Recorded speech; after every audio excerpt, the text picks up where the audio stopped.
Hi, good day to all. I'm Evelyn, and today I'll be sharing with you this study on predictors of wheeze trajectories and association with allergy outcomes, results from the Gusto study. Wheezing is one of the most common symptoms in children, with a global prevalence of more than 30%.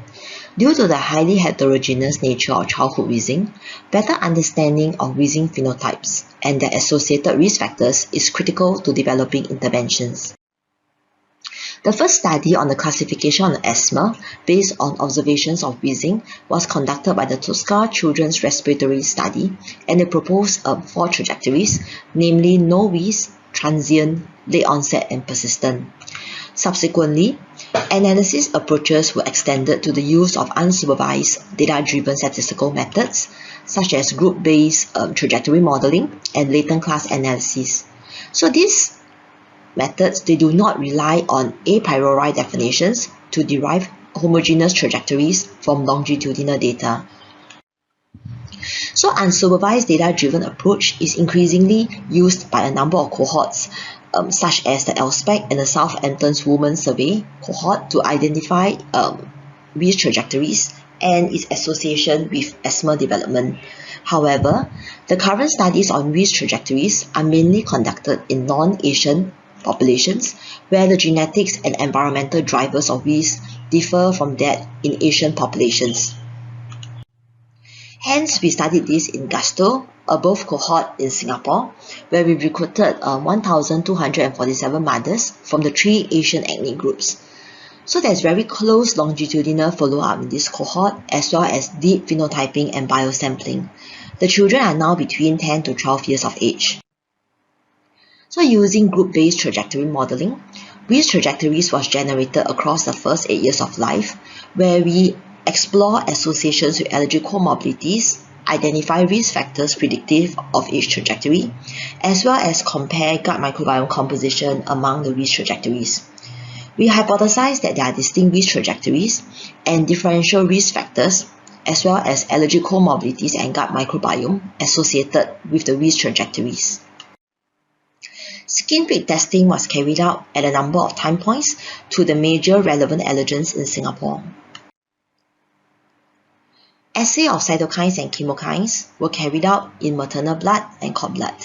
Gut microbiome analysis was carried out in stool samples collected at 24 months. We identified 4 wheeze trajectories. The blue refers to the low wheeze trajectory.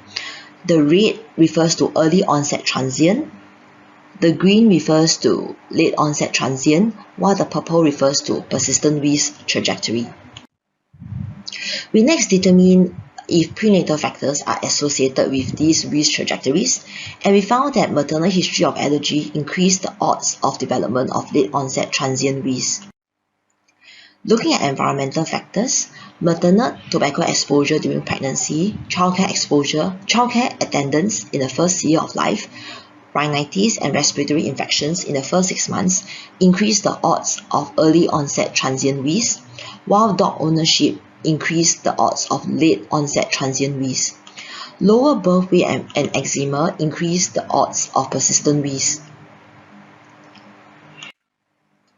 We next looked at the number of viral infections in the first 8 years of life, and we found that viral infections was associated with the highest odds of persistent wheeze. For children in the early onset transient wheeze trajectory, they have increased odds of developing rhinitis at all time points. Children in the late onset transient wheeze trajectory had increased odds of eczema development at all time points, as well as allergen sensitization in the first 3 years of life. Children in the persistent wheeze trajectory had the highest odds of allergen sensitization and eczema at all time points. Children from both the late onset transient and persistent wheeze trajectory also had increased odds of atopic eczema and atopic rhinitis, with the highest odds being observed for those in the persistent wheeze trajectory. There were no differences in cord blood cytokines, as well as maternal blood cytokines among the wheeze trajectories. The bacterial alpha diversity of the gut microbiome was found to be significantly lower in the children in the persistent wheeze trajectory. Principal coordinates analyses also showed strongly altered microbiome structure in children with persistent WHEs, with the relative abundance of Rumicococcaceae family and Faecolibacterium genus being significantly lower in the gut microbiome of children with persistent WHEs as compared to those with low WHEs. Our results are actually supported by a number of other proof cohorts. Early onset transient WHEs was mainly associated with higher odds of rhinitis development, suggesting a shared pathology with rhinitis which was termed the United Airway Disease. It's also non-allergic and are associated with environmental factors such as childcare attendance. Late onset transient WHEs and persistent WHEs are associated with atopic sensitization as well as eczema, suggesting that it may follow the classical atopic march. We postulate that late onset transient WHEs was most likely driven by genetics and triggered by environmental exposure to endotoxin. Conversely, poorer lung development coupled with atopy in early life and higher incidence of viral infections later in life are likely to drive persistent WHEs. In this study, we did not observe significant differences in maternal and cord blood cytokines among the WHEs trajectories. This suggests that immune profile in utero may not affect the risk of WHEs development. However, further studies are needed due to the limited immune profiling. Lower gut bacterial diversity and Faecolibacterium abundance are linked to reduction in acetate production and dysregulation of metabolites, which in turn promote airway inflammation. The strengths of this study include the interviewer-administered questionnaires at regular time intervals, as well as the extensive data collection and maternal and cord blood cytokine analysis. A limitation is the utilization of parental reports to assess allergies, but recall bias was minimized by following up very regularly with structured interviewer-administered questionnaires. I thank the Gastro execs and team, as well as participants, for their contributions to this project. Thank you for your time and attention. Hi everyone, I'm Kong Yen from University Putra, Malaysia. Today I'm going to share with you a systematic review and meta-analysis on differential cytokine responses between airway epithelial cells of asthmatic and healthy individual to rhinovirus infection. Asthma is a chronic inflammatory disorder which is characterized by an inflamed and a narrow airway, and this condition can get worse upon exposure to respiratory viruses or allergens. Studies reported that respiratory viruses were detected in about 52 to 65% of asthmatic who experienced exacerbation, and among these cases, rhinovirus, which is a common cold virus, was detected in 45.6% of adults and 68.5% of cases in children, indicating that rhinovirus is a major respiratory virus which is associated with asthma exacerbation. In humans, rhinovirus infect the airway epithelial cells which line the respiratory tract, and this triggers the cells to release a variety of cytokine and chemokine, which can recruit different immune cells. At the same time, rhinovirus can also modulate cytokine responses of these immune cells via ICAM1 receptor. This can lead to a low level of Th1 cytokine such as interferon gamma and interleukin-2, and a high level of Th2 cytokines such as interleukin 4, 5, and 13. This can then promote eosinophilic or neutrophilic inflammation in asthma, thereby increasing the risk of asthma exacerbation. As rhinovirus infection is more of a concern for asthmatic individuals, researchers have been comparing the cytokine responses produced by airway epithelial cells and immune cells between asthmatic and healthy individuals. However, the previous findings on rhinovirus-induced cytokine responses are largely inconsistent, which make us question whether the cells from asthmatic and healthy individuals really produce different levels of cytokines when infected with rhinovirus. To address this question, a systematic review and meta-analysis was performed, where in this study, all ex vivo primary bronchial epithelial cells and peripheral blood mononuclear cell studies, which compared rhinovirus-induced cytokine responses between asthmatic and healthy individuals, were included. To obtain all relevant articles, 3 databases were used, which are PubMed, Scopus, and ScienceDirect, using specified search term. From the initial 2,347 articles, we included 26 articles which met the eligibility criteria in systematic review, and 14 of these were further subjected to meta-analysis by extracting the values of cytokine level and analyzed using the software Review Manager 5.4. From the results of the 26 articles included in the systematic review, we found that the common cytokine or chemokine induced by rhinovirus infection in primary bronchial epithelial cells are interleukin-1 alpha, interleukin-6, 8, TNF-alpha, IP-10, BRAF, interferon beta, and lambda. Whereas in peripheral blood mononuclear cells, the common cytokine or chemokine induced are interleukin-6, interleukin-10, IP-10, interferon alpha, and interferon gamma. However, there are inconsistency across these studies where some cytokines were selectively induced in the cells from either asthma or healthy subjects. The levels of some cytokines were also significantly higher or lower in either asthma or healthy subjects. Therefore, a meta-analysis was performed to compare the cytokine responses between atopic asthmatic and non-atopic healthy control for two cell types which are PBEC and PBMC. First, let's look at the result for PBEC from adult populations. As you can see from the first plot, the result of each individual study is presented by a box where the size indicates the sample size of that study. As you can see, some studies reported a lower level of cytokine in asthma and some studies reported a higher level of cytokine in asthma.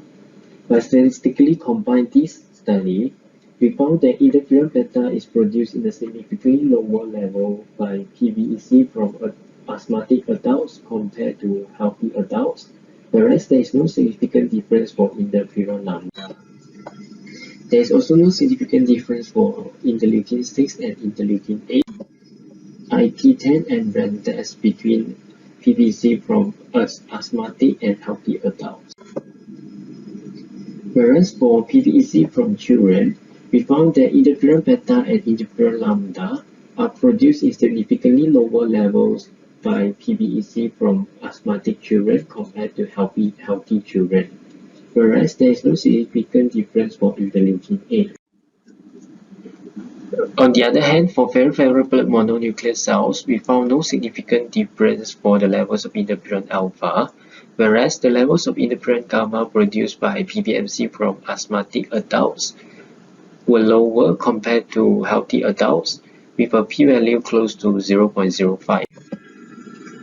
There is no significant difference for interleukin-6 and interleukin-10. As a summary, asthmatic epithelial cells produce a significantly lower level of interferons, which include interferon beta and interferon lambda. As interferons play an important role as antiviral cytokine, deficient interferon production can lead to an increased rate of viral replication and a skewed Th2 responses, which can increase the risk of asthma exacerbation. As a conclusion, asthmatic airway epithelial cells have defective interferons production, and this could occur in both adults and children with atopic asthma. However, there are some limitations of these meta-analyses, which include the small number of studies or small sample size with a possibility of publication bias. Besides that, subgroup analysis based on asthma severity or RV serotypes could not be performed. As recommendations for future study, it may be interesting to compare the cytokine responses between atopic versus non-atopic individual, and whether the differences between asthmatic and healthy individuals also apply to other respiratory viruses such as influenza or RSV. As interferons possess antiviral activity, it may be explored as potential treatment for rhinovirus-induced asthma exacerbation. Lastly, I would like to thank everyone involved in this study and thank you for your time. Thank you for your time. I will be giving a presentation on functional observation of human eosinophils by acetylcholine. I have no show why to disclose. Acetylcholine is a parasympathetic neurotransmitter and is associated with airway smooth muscle contraction and mucus relaxation. Eosinophils have been reported to accumulate around the terminal of neurons in the lung. The M2 receptor, one of the muscarinic acetylcholine receptors, regulates the release of acetylcholine from the terminal of neurons in the lung. Eosinophil granule protein has been reported to downregulate the function of M3 receptor and inhibit negative feedback. As a result, acetylcholine is excessively released, causing airway contraction.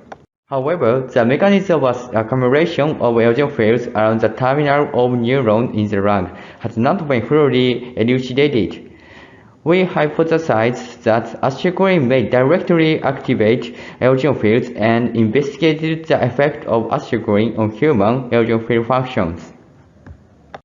Methods using healthy adult peripheral blood eosinophils are isolated with high purity, and the effect of acetylcholine stimulation on eosinophil survival, migration, and adhesion molecule expression are investigated in vitro. Identify responsive receptor using various receptor stimulants inhibitors.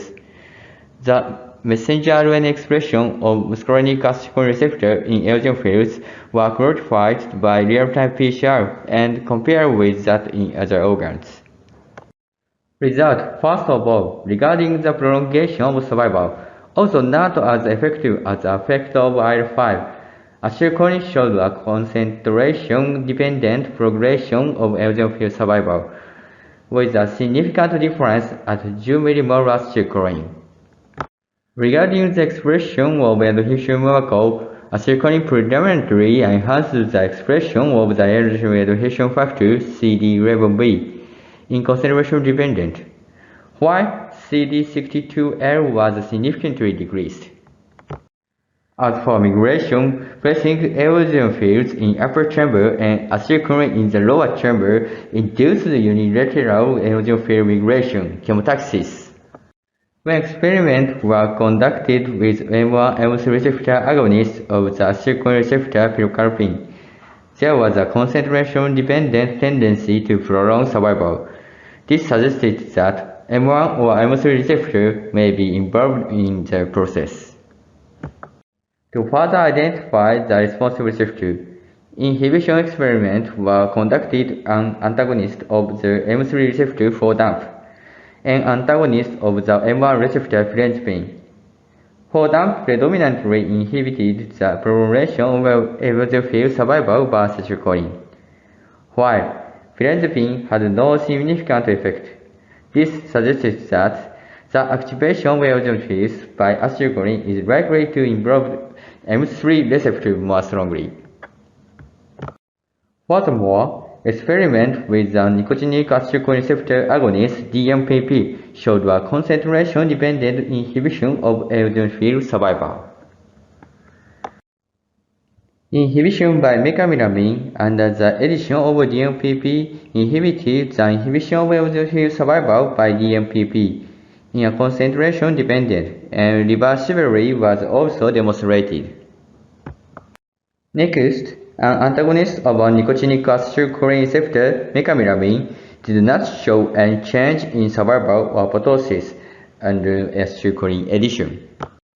Although nicotinic acetylcholine receptor and muscarinic acetylcholine receptor showed antagonistic effect, the fact that eosinophil survival was prolonged in acetylcholine and there was no difference when nicotinic acetylcholine receptor was inhibited suggested that muscarinic acetylcholine receptor is stronger than nicotinic acetylcholine receptor. PD9L0Q and LY294002 significantly reverse the upregulated CD11B expression, suggested that the acetylcholine-induced upregulation of CD11B expression was dependent on MEK and PI3K pathway. Concerning the expression of muscarinic receptor messenger RNA, although brain tissue followed by lung or colon tissues prominently expresses the receptor, the expression in eosinophils, neutrophils, and fibroblasts were limited as compared to those cells. Summary of results: acetylcholine prolonged eosinophil survival and suppressed apoptosis.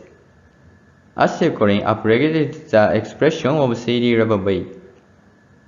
Acetylcholine induced chemotaxis of eosinophils. The responsible receptor was suggested to be the M3 receptor. Increased CD11B expression by acetylcholine is dependent on the MEK and PI3K pathways. The messenger RNA expression of muscarinic acetylcholine receptor in eosinophil was lower than that in other cells. Discussion conclusion. We found that acetylcholine directly activates eosinophil via the M3 receptor, a mechanism different from that of IL-5. This may be part of the mechanism that lead to accumulation of eosinophil around the terminal of neurons in the lung, and lead to M3 receptor dysfunction. Although the effect of acetylcholine on eosinophil were also observed at nicotinic acetylcholine receptor, they were stronger at muscarinic acetylcholine receptor. M3 receptor inhibition may be more effective in controlling eosinophils. This finding may be important to clarify a part of crosstalk between the nervous system and the inflammatory system in airway inflammation, and to consider the mechanism of action of LAMA in the pathogenesis of asthma. Thank you for listening. It is shown that mepolizumab, a humanized antibody targeting interleukin-5, decreases the frequency of exacerbation of severe asthma and the number of blood eosinophils. However, not much is known about other eosinophil-derived molecules such as galactine-10 and eosinophil cationic protein, ECP. Galactine-10 is a protein within the cytoplasm of eosinophils and constitutes charcolidine crystals, CLC, which promotes key features of asthma. ECP is a molecule stored in granules, which is released during inflammation and induced tissue damage in asthma. Usefulness of these eosinophil-derived molecules as a biomarker of asthma has not been established. This study aimed to clarify the precise time course of galactine-10 and ECP, and to analyze the relationship between the levels of these eosinophil-derived molecules and the clinical background or response to mepolizumab treatment. We conducted a multi-center prospective open study recruiting 20 severe asthmatic patients and treated with 100 mg mepolizumab subcutaneously every 4 weeks for 32 weeks with fixed dose of inhaled or oral corticosteroids. We thoroughly analyzed the serum levels of galactine-10 and ECP along with questionnaires, FeNO, pulmonary function tests, and perinasal sinus CD. At baseline, the mean scores of ACT and ACQ-5 were 14.4 and 2.46 respectively, both representing uncontrolled asthma. The frequency of previous exacerbation before mepolizumab treatment was 3.8 times per year. We stratified patients into two groups by median values of ECP, blood eosinophil count, and galactine-10. There were no significant differences in ACT, ACQ-5 score, or the frequency of previous exacerbation between high and low groups of each biomarker. As for comorbidities, all patients with nasal polyp belong to high ECP group. Patients with high eosinophil count or ECP tend to have eosinophilic chronic rhinosinusitis, ECRS, more frequently than those with low counts. In addition, Japanese Epidemiological Survey of Refractory ECRS score, referred to as JESREC score, used for diagnosis of ECRS, and Land-Mackey score, shown as LM score for evaluating paranasal sinus CT, was significantly higher in the high ECP group. However, the differences did not reach statistical significance in high eosinophil or galactine-10 group, suggesting that the activities of nasal comorbidities are highly reflected to levels of serum ECP. Patient characteristics were not significantly different between patients with high and low galactine-10 groups. After mepolizumab treatment, ACT and ACQ-5 scores significantly improved at 4 weeks, and the improvements were maintained. AHQ scores and LM scores significantly improved after 12 weeks and 32 weeks, respectively. As for biomarkers, mepolizumab significantly reduced levels of eosinophil count, ECP, and serum galactine-10 by week 4 and maintained a low level through week 32. The mean blood eosinophil count significantly correlated with ECP and galactine-10. However, significant correlation was not observed in between ECP and galactine-10. basophil count, phenol, and total serum IgE did not show a significant change.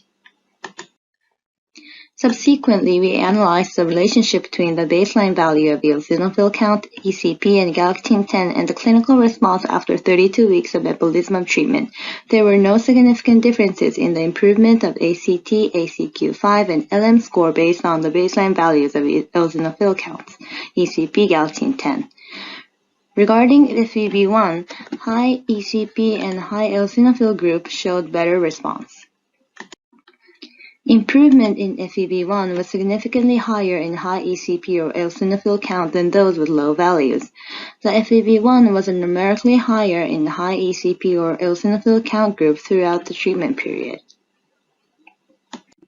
As the relationship between baseline ECP level and improvements in FEV1 was observed, we further investigated if the levels of ECP or eosinophil count after 4 weeks treatment by mepolizumab played a role in the further improvement toward 32 weeks.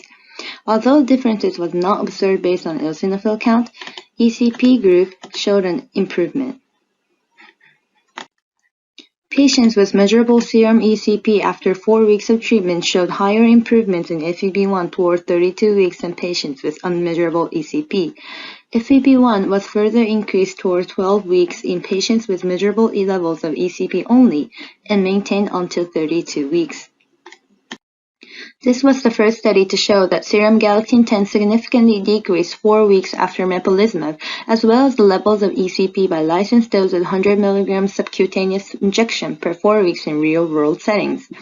CLCs are formed during eosinophil extracellular trapped cell death, etosis, and promote the pathology of asthma. Although clinical relevance of serum galactine-10 is unknown, the rapid decrease in serum galactine-10 after mepolizumab treatment suggested the resolutions of CLC-mediated inflammation by mepolizumab. Both high ECP and eosinophil count at baseline related to better response in FEV1.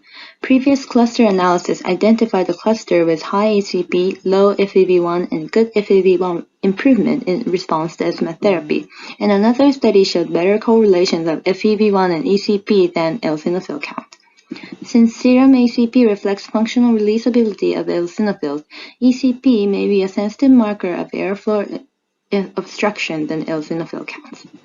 Our results that patients with measurable ECP after 4 weeks show further improvement in FEV1 toward 32 weeks suggested measurable ECP during treatment as an eligible biomarker for the continuation rule.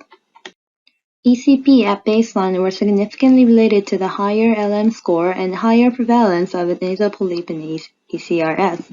ECRS patients have high levels of ECP in nasal tissue, and it's shown that serum ECP may be a predictor for early postoperative recurrence of nasal polyps, suggesting ECRS dependence not on mere presence of eosinophils but on degranulation of eosinophils.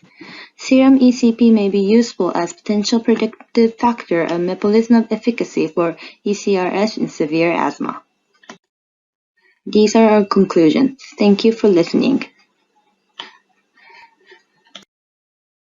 My name is Zaichuan Wang from Beijing Institute of Otolaryngology, China. Today I'm gonna talking about a machine learning model for the invasive prediction of type 2 chronic rhinosinusitis with nasal polyps using nasal secretion. Chronic rhinosinusitis with nasal polyps is a highly heterogeneous disease with different endotypes, which may have different therapeutic outcomes with the same treatment strategy. Generally, nasal polyps get divided into type 2 and non-type 2, according to the IL-5 in the nasal tissue. Non-type 2 nasal polyp may not recur after conventional face operation, while type 2 may need extended or reboot surgery. Thus, it is important to promptly determine the endotype before making treatment decisions for patients. Peripheral blood is easy to obtain in clinic, so we first assess the correlation between the levels of the inflammatory biomarkers in polyp tissue and serum levels. There was a significant and positive correlation between the levels of serum and tissue IgE. However, serum IL-5 was poorly correlated with IL-5 in nasal tissue, indicating serum may not suitable for the endotyping of nasal polyps. To better assess local inflammation, We obtain nanosecretions from the common mediators in patients with nanopolyps. In parallel with the previous published article, collecting nanosecretions from common mediators is not painful and is a non-invasive method in clinic. However, current sampling techniques to obtain nanosecretions vary widely with regard to the material used and the preparation of the sample. Thus, we compare nanosecretions collected by different material and preparation method. Correlation of filamentary biomarkers nanosecretion and polyp tissue was compared between different material. In general, nanosecretion collected by PPE can better access local inflammation, with a high risk AUC and correlation in alpha measurement. Furthermore, to better access local inflammation, we concentrated nanosecretion by freeze-drying procedure. Indeed, concentration improved the correlation and AUC for diagnosis. The correlation for alpha with nanosecretion collected by PVA and polyp tissue improved from 0.376 to 0.621. Therefore, PVA was chosen as best material for nanosecretion collection. To establish a non-invasive diagnosis for type 2 nanopolyps, 162 additional patients with nanopolyps were recruited to study, and nanosecretions were collected from these patients using PVA nanopacks. Analysis of the diagnostic ability of IL-5, Eutaxin in nanosecretion, and clinical predictors such as eosinophil in blood for type 2 nanopolyps demonstrate the AUC of nanosecretion IL-5 to be 0.82, which is the highest among all predictors. In order to better define type 2 nanopolyps non-invasively, 18 clinical characteristics of nanopolyps, such as biomarkers in nanosecretion, were used in 4 machine learning models, including decision tree, logistic regression, random forest, and spot vector machine. As described in the picture, missing values were inputted and the naive adaptive method was applied to judge for the imbalance in two groups. An acid cross-validation approach was applied. Each fold was retained as a test set reference group, and the remaining 4 folds were used as a training set reference group. After an inner 5 times cross-validation, training set was split to another training set and a validation set. This procedure was repeated 100 times, and a generalized estimate of model predictive performance obtained by dividing the average performance across the 500 models in a test set. Compared to the linear models such as logistic regression and spot vector machine, tree-based models such as decision tree and random forest exhibited better goodness of fit.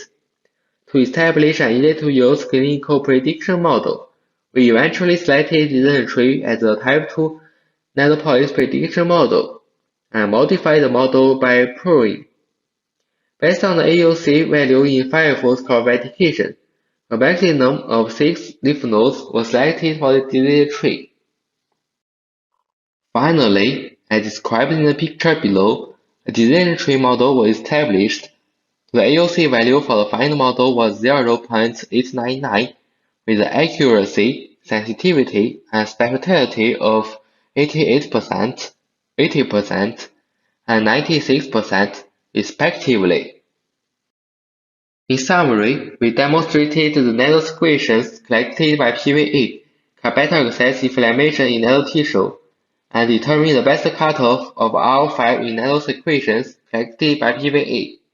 Once more, we built a decision tree model to better distinguish type 2 nanopolyps. And that's all of my presentation. Thank you for listening.